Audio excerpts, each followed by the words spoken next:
Hello అండి, అందరికీ నమస్తే. ఈ వీడియో మీకు నచ్చినట్లయితే లైక్ చేయండి, షేర్ చేయండి, అలాగే ఛానల్ని సబ్స్క్రైబ్ చేసుకోండి. కృష్ణప్రసాద్ విషం తాకేసి ఇక కళ్ళు తేలేసి మామూలుగా కూర్చున్న వ్యక్తిలాగా సోఫాలో కూర్చొని ఉంటాడు. ఇక ఇవేమీ గమనించని భూమి అయితే కృష్ణప్రసాద్ దగ్గరికి వచ్చి, మామయ్య మా పెళ్ళి అయిన తర్వాత మీరు రెండో పెళ్లి చేసుకోవడం వెనుక మీ స్వార్థం లేదు, మీ త్యాగమే ఉంది అని గగన్ బావకి నేను అర్థమయ్యేలా చెప్తాను మామయ్య అని చెప్పేసి భూమి నవ్వుతూ మాట్లాడుతూ ఉంటుంది.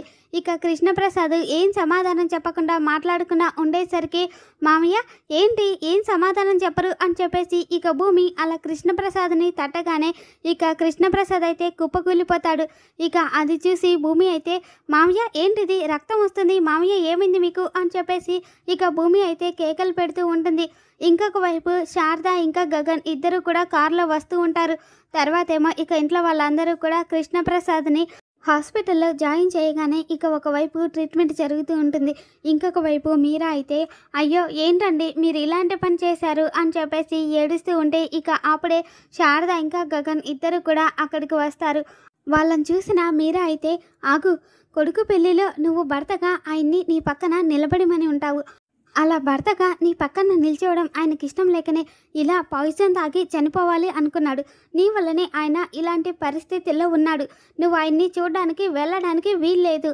నువ్వు అలా అడగడం వల్లే ఆయన నన్ను విడాకులు ఇవ్వమని అడిగాడు అని చెప్పేసి మీరా అంటూ ఉంటే, ఆపు చిన్నమ్మ అని చెప్పేసి గగన్ గట్టిగా అనేసి, చూడు, విడాకుల పేపర్ల పైన సంతకం పెట్టమని అడిగితే సంతకం పెట్టకుండా వెళ్ళిపోయింది మీ ఆయన.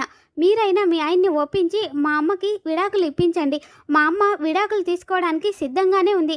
అమ్మ విడాకుల పేపర్ల మీద సంతకం పెట్టమ్మా అని చెప్పేసి గగన్, చూడు చిన్నమ్మ, నువ్వే మీ ఆయన చేత విడాకుల పేపర్ల మీద సంతకం పెట్టించాలి అని చెప్పేసి ఇక గగన్ అయితే, ఇదిగో అమ్మ ఈ పెన్ను తీసుకొని సంతకం పెట్టేసేయి అని చెప్పేసి శారదని సంతకం పెట్టమనడంతో ఇక శారద అయితే కన్నీళ్లు పెట్టుకుంటూ అలా విడాకుల పేపర్ల పైన సంతకం పెడుతూ ఉంటుంది.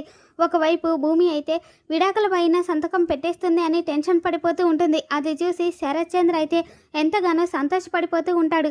మరి కృష్ణప్రసాద్ చావు బతుకుల నుండి బయటపడతాడా? అసలు నిజం భూమికి తెలుస్తుందా లేదా అనేది రేపటి ఎపిసోడ్లో మళ్ళీ మన ఛానల్లో తెలుసుకుందాం. ఈ వీడియో మీకు నచ్చినట్లయితే లైక్ చేయండి, షేర్ చేయండి. Thanks for watching.